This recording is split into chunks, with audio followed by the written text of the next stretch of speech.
introduction. Bismillahirrahmanirrahim. Assalamualaikum and greetings to all who joined our online forum today through Facebook Live. I am Amizar Kitina, student from Marine Biology, Universiti Kebangsaan Malaysia, will be your moderator for today.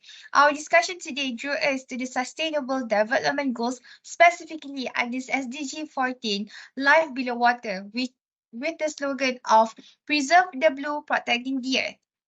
This will lead to our main discussion of this forum on the ocean pollution because this matter has becoming serious year by year. Today we have panels from different backgrounds together that will further discuss this topic. We have Dr. Abida Hakim, a marine scientist in University Science Malaysia, Ms. Alia Afifah from Ministry of Natural Resources and Environment of Malaysia. On the other hand, we have Professor Amira Shazrin, a professor in Institute of Chemical and Environment, University Putra Malaysia. Last but not least, Ms. Nurin Batrisha, a researcher from National Geographic. So, before we jump deeper into the discussion, I shall share a little bit of my research regarding the matter of ocean pollution. I have noticed that a total of 2.1 tons of plastic waste is thrown into the sea every year, which is a serious matter to be discussed. According to a study by Dutch academic Lawrence J. Major in 2021, Malaysia is the third largest polluter of ocean plastic waste in the world. This was cited in Cosmo Digital News on 24th July 2023, a well-known local newspaper company. So, Dr. Amelia, as a marine scientist, based on your point of view, what are the causes of ocean pollution actually? Assalamualaikum and a very good evening. My name is Amelia Hakim. As the first panelist, my agenda for today is to speak out on the issues pertaining to our ocean's environment, specifically on the causes of ocean pollution. Before I begin, I would like to give thanks for this opportunity to share my experience and scientific research on this issue as a marine scientist. All of us should know that throughout the world, there are so many sources contributing to the pollution of our ocean. I would like to emphasize on several of the biggest sources of ocean pollution. To start off, coming in at number 1, we have non-point source pollution as one of the biggest contributors and sources of ocean pollution. According to an article from National Oceanic Service, non-point source pollution, which is also known as a runoff, is the draining away of water from the land and carrying various substances or objects along with it. These substances include sources such as residue from construction sites, with wastage from factories which were not properly disposed of, as well as residue from farms. This often occurs after rainfall, and as the runoff of water moves while carrying the substances, whether natural or human-made pollutants, it goes into the bodies of water, namely the river, the lake, and especially into the ocean. Next, another major cause of ocean pollution is plastic.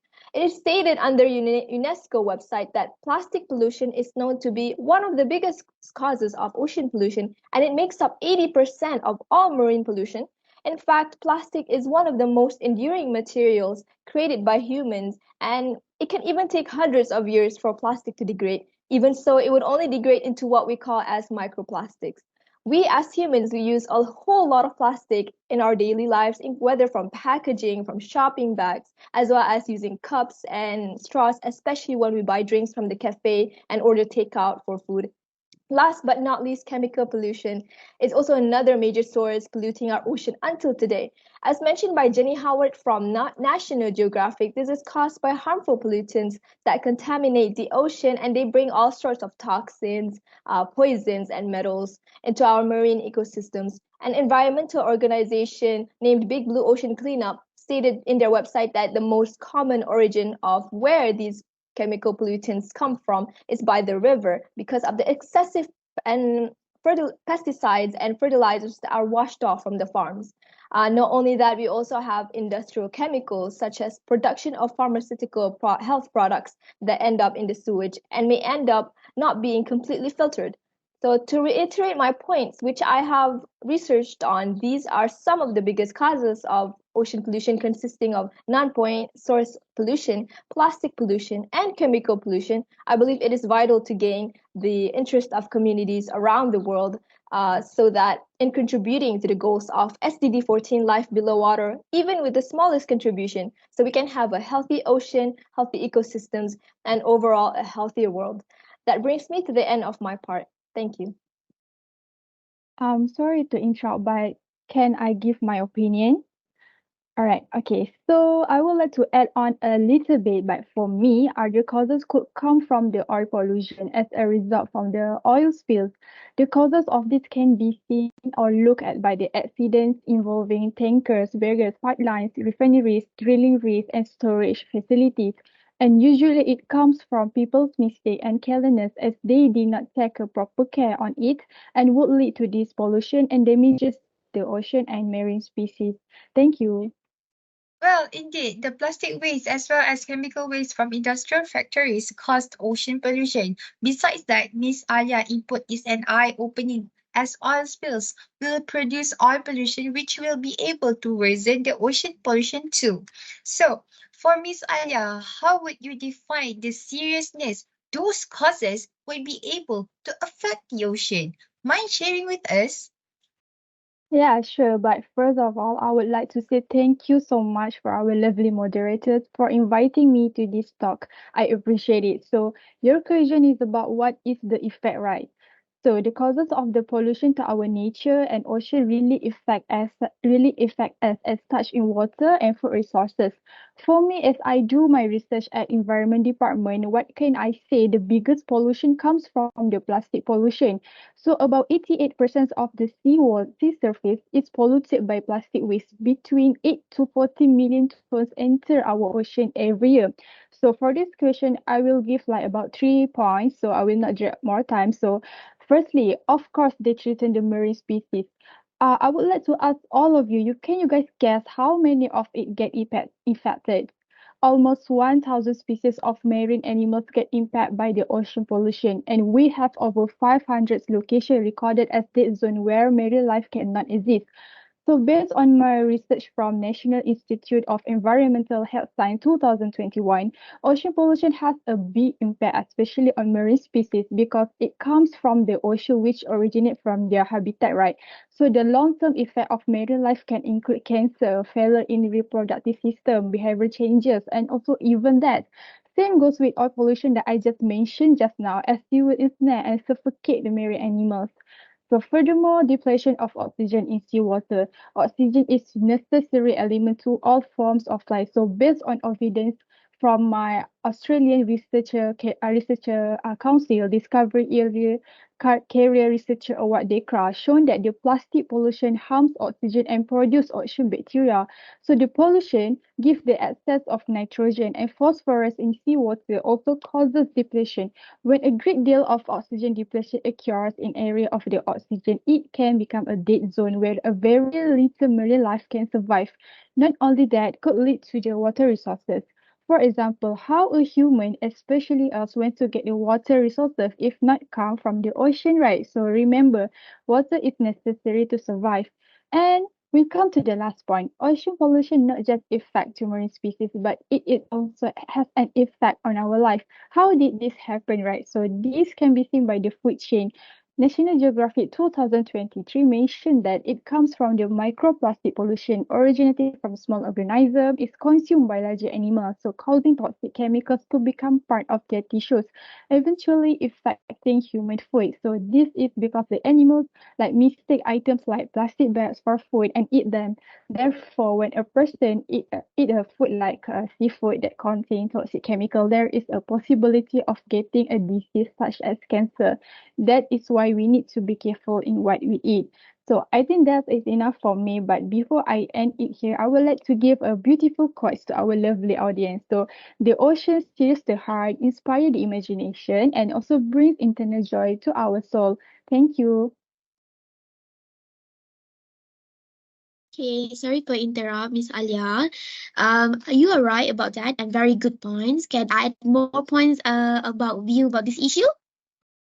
Okay, so thank you very much. So, in article of just one ocean, we may not realize it, but the clothes what we are wearing today be causing harm to the ocean environment. The fashion industry is actually one of the biggest contributors of the microplastic into the oceans, and it also responsible of huge amounts of the carbon getting into the atmosphere.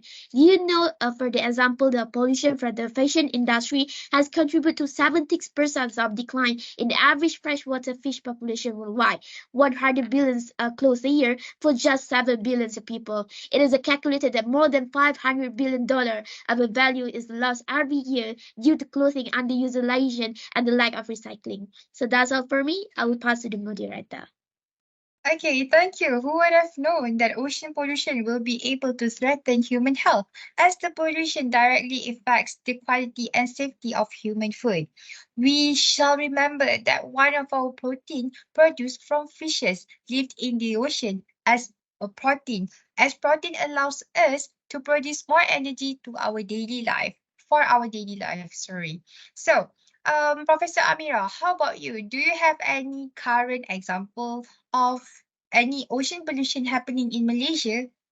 Would you like to share it with us?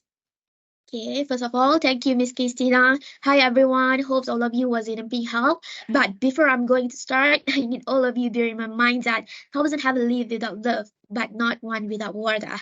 Get you? So today, I'm going to explain about the example issue and the pollution in Malaysia and other country. So the first issue is about plastic debris in Malaysia. So Malaysia is top 10 of country that throws the most amount of plastic rubbish and waste into the ocean. So the survey that I got from Natural Resources of Malaysia found that Malaysia is discard about 2.29 kilograms of plastic per person each year into the oceans. For the example that I can take is Kampung Air in Sabah. As we know, Sabah is richly blazed with a nature diversity, unique culture, fun adventure, beautiful beaches, and fantastic cuisine. So the adventures taste best. But unfortunately, it has a side dark of Sabah.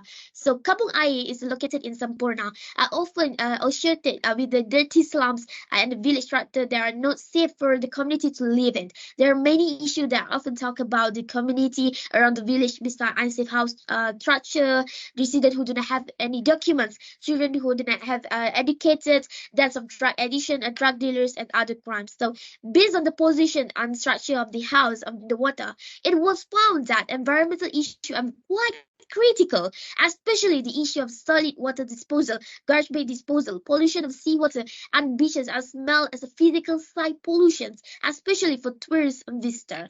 So the fact of Sabah Water Village do not have any storage system installed and household wastewater is discharged directly into the sea. Other than that, collection from the litter trap reveal huge amount of polyethylene foods and packaging boxes and mineral water. Both items are impossible and very difficult to recycle or reuse. It showed that the water and sediment were very harmful to humans and marine ecosystem health. Further investigation it need to be done to come out with a proper solution for this case. In my suggestions, we need to allocate resources for infrastructure development, sanitation, and community welfare in water village. And then the second issue, I will talk about disposal chemical waste in Penang Island. So Teluk Bahag on Penang Island experienced mass mortality of over 500 fish in 2009 due to pollutions. The highest number of cultured fish was groupers. Water samples were collected at the fish cages and investigate water quality, heavy metal content, cell density, and phytoplankton compositions. So result will be the permissible limits for agriculture and recreation. So Malaysia Marine Water Quality Class was found no harmful species were detected. Having metal concentration exceeded permissible limits. The shallow seawater depth around the cages may cause hypoxic condition leading to fish mortality. The shallow water current and stagnant situations circulation could also contribute to decreases. We need to find the proper situation for this case. What can be suggested now is location is no longer suitable. Besides, as the source of heavy metal pollution is still unknown, the authority must ensure safe disposal of agriculture, domestic sewage, industrial effluents, and recycle the impossible to avoid these metals and other contaminants from going to the sea. Last but not least, I will talk about the oil spill pollution in Philippines. So dozens of people in the Philippines fell ill after the oil received from their sunken tanker was washed ashore. So, the press empress carrying 800,000 liters of industrial fuel sank more than a week ago off the central island of Mindoro, south of the capital Malida. So, the tanker that sank on February 28 also spilled its oil cargo, causing the livelihoods of more than 15 fishermen and resort and other businesses in the surrounding area are to be affected. Cleaning efforts are being actively carried out to avoid any impact on the environment, ecology, and local residents. So the oil spill was detected as far as south as Samira Islands, which is more than 100 kilometers from the area where the tanker sank, thus causing the concern of the marine life and ecology in the region. So the provincial health officer declared and said that at least 43 people have reported vomiting, headache, nausea since the oil reached at the beach near where they live. So thousands of fishermen are restricted from the going into the sea to catch fish or do any activity in the coastal area. So an estimate 591 hectares of the coral reef, 1,326 hectares of mangrove forest, and 362 hectares of seaweed are potentially affected by the oil of the spill. Oil spill. Sorry. So, last but not least, in my opinions, I would like to give the gentle reminder. So this earth does not belong to us. It belongs to God. It is a gift from God, a home that we share with the rest of the creations. But with the gift comes a responsibility. With as a servant need to take care and love and that given by the gods. So we need to be more grateful because Malaysia is the one of the country blanketed with the tropical rainforest and have a good ecosystem. So we need to bear in my mind that Earth is dearer than gold. So that's only for my point. I will pass to the our moderator. So, is there any panelists who would add any example other than Professor Amira's example? Yes, I do. Thank you. If I may add something to Miss Amira's point, I totally agree with her point of view. In fact, I think back in 2000, the University Putra Malaysia, which participated in the Urai project, mentioned that study estimated there are 10,185 water village home in Sabah. Without proper sanitation, some 50,000 residents are discharging an estimated 4.2 trillion liters of untreated wastewater directly into the ocean annually. This is a big problem that we have to ask. We have to look for as we move forward to making changes to our ocean. That's it. Thank you. Okay, so thank you, Miss Patricia. Prof. Amira, that's pretty fascinating, you know. It's surprising to learn that not only our country deals with this ocean pollution, but the Philippines also faces these issues caused by oil spills. It seems like these oil spills are the primary causes of ocean pollution out there. So, last but not least, so Miss Patricia, being a researcher of National Geographic, do you have any suggestions or solution to protect our oceans from pollution? Thank you, Miss Moderator. But before anything else, I just want to sit and to discuss such a big issue with these amazing people today. Hello, everyone. As mentioned by our moderator, I will talk about how to greatly reduce or eliminate ocean pollution. Oceans are at risk from plastic pollution, demanding a comprehensive strategy involving lifestyle changes, technological advancements, and international collaboration are vital. Key initiatives that I will be diving deeper into today include reducing plastic pollution, implementing artificial intelligence, and tightening environmental law. Firstly, by reducing plastic pollution, one effective way to address the issue is by minimizing the use of plastic, especially single-use items. I can share two noteworthy strategies that we can practice is, first, avoid buying the water in plastic bottles. The government or NGO or the community itself should encourage individuals to opt for sustainable alternatives such as reusable water bottles, which can significantly reduce the demand for plastic bottles. This is is the general rule in economy. If there is no demand, there will be no supply. Consumer choices play a pivotal role in influencing market trends, and a shift towards eco-friendly option can contribute to a substantial decline in plastic waste. Next, by investing in used goods, by promoting the purchase of second-hand items, we can curb the demand for new plastic products. Embracing a circular economy mindset encourages resource efficiency and reduce the environmental impact associated with the production and disposal of new goods. Then, my second point is about implementing artificial intelligence. AI presents a promising avenue for monitoring and managing marine pollution. Incorporating AI technologies can revolutionize our approach to environmental conservation. I heard just now, Ms. Alia mentioned that oil spill is one of the causes of ocean pollution. In fact, it is one of the biggest causes of ocean pollution. As we develop into the world of IR 4.0, which is for industrial revolution, it is important as well that we maximize, the usage of technology so that we can have a fulfilling and drastic impact towards the ocean conservation. Here, I suggest the implementation of oil spill monitoring artificial intelligence. AI-based monitoring system can enhance early detection of oil spill and measure to minimize the environmental impact. Real-time data analysis and predictive modeling can improve the effectiveness of oil spill responding, preventing extensive damage to marine ecosystem. One of the success example that I can think of is a Canadian environmental hazard detection system, which is CEHDS, which use 2 satellites in this issue. Then, waste monitoring and disposal artificial intelligence. AI-powered technologies can facilitate efficient waste monitoring and disposal processes. Smart sensors and data analytics can track and manage waste and development of targeted strategies for waste reduction, recycling, and proper disposal. You might ask me how this may work, right?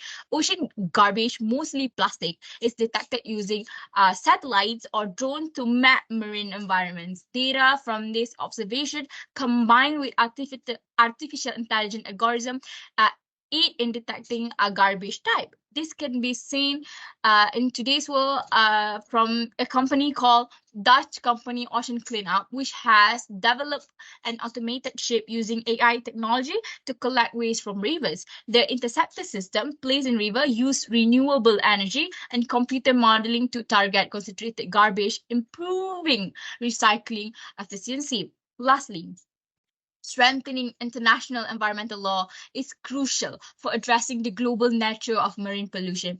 2 key components of this initiative include first, establishing legal framework. By creating comprehensive legal framework that govern the prevention, monitoring, and mitigation of marine pollution is essential. International agreements and conventions should be updated, expanded to address emerging threats, providing a robust legal foundation for environmental protection. Next, I think it is also a have by promoting cooperation and fostering sustainable practices. Collaboration among nation, industry stakeholders, and environmental organizations is imperative.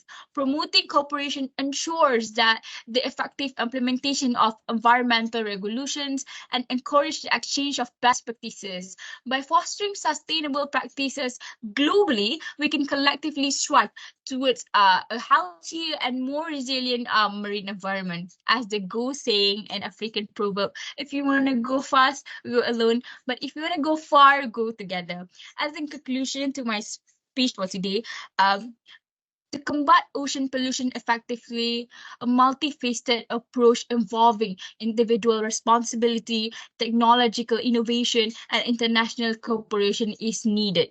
It is very, very, very important to use every way out there to combat ocean pollution. And I intentionally arranged my point gradually increase with the people, with the involvement of people. Firstly, I start my point with only the community itself, and then as it goes along, it ended with a global initiative. So you don't give me an excuse saying that I'm just alone. How can I make a changes? All of the changes that happen in our world today start with one people one person spread through the community and then globally next. With that, back to Miss Moderator. Thank you. So good. Pardon me, I'm so sorry. Pardon me for interrupting. I would like to add a suggestion. Miss Patricia, I really find your points very interesting and creative. I would like to add, from my point of view, a suggestion. I believe that we can prevent it much better if people become interested in contributing in any way. Now that it is 2024, surely there are so many ideas and solutions gathered from many experts in combating to improve ocean pollution. The the next step is then not only to spread awareness in general. I suggest that it should also be specifically taught in educational institutions such as schools. After all, the children of today's generation will become our future. I find that if it should become essential to teach in schools these step-by-step procedures to perform actions that can contribute in preventing ocean pollution so that the children will get used to practicing it in their daily lives and bring it to the future. For instance, all schools should implement a system where children can practice to recycle garbage waste by segregating recyclable waste such as plastic, paper, and aluminum cans. That is all for my suggestion. Thank you. So, can I contribute my thoughts? So after listening to all panelists discuss the issue of plastic waste, oil spills, and industrial waste, it seems clear that the Jabatan Laut Malaysia or any relevant authority should take action. They should raise awareness and hold accountable to those who fail reducing the amount of oil spills and continue to pollute the ocean with plastic waste. So anyone agree with me?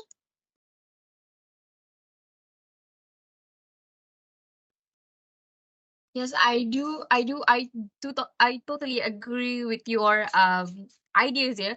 And the thing is, oil spill is not something that is happening today. That is not something that just emerged today. It's already been happening a long time ago. And I think the government should be more active, sit down, brainstorming some ideas to combat this issue effectively. Yeah, that's it. I also agree with your point, Ms. Christina, that the government should be more proactive when it comes to coming up and implementing ideas in contributing to when it comes to improving our ocean pollution. Thank you. Yeah, so we need to pay more attention to the ocean pollution, especially in our country, and be able to implement the solutions suggested by Ms. Batisha to prevent it. So this forum has provided us with valuable insights and knowledge about the entire context of ocean pollution. It's been a real privilege for me to have all the panelists here today, taking the time to participate in this online forum. So, looking forward to seeing you all again soon. Thanks and have a nice day.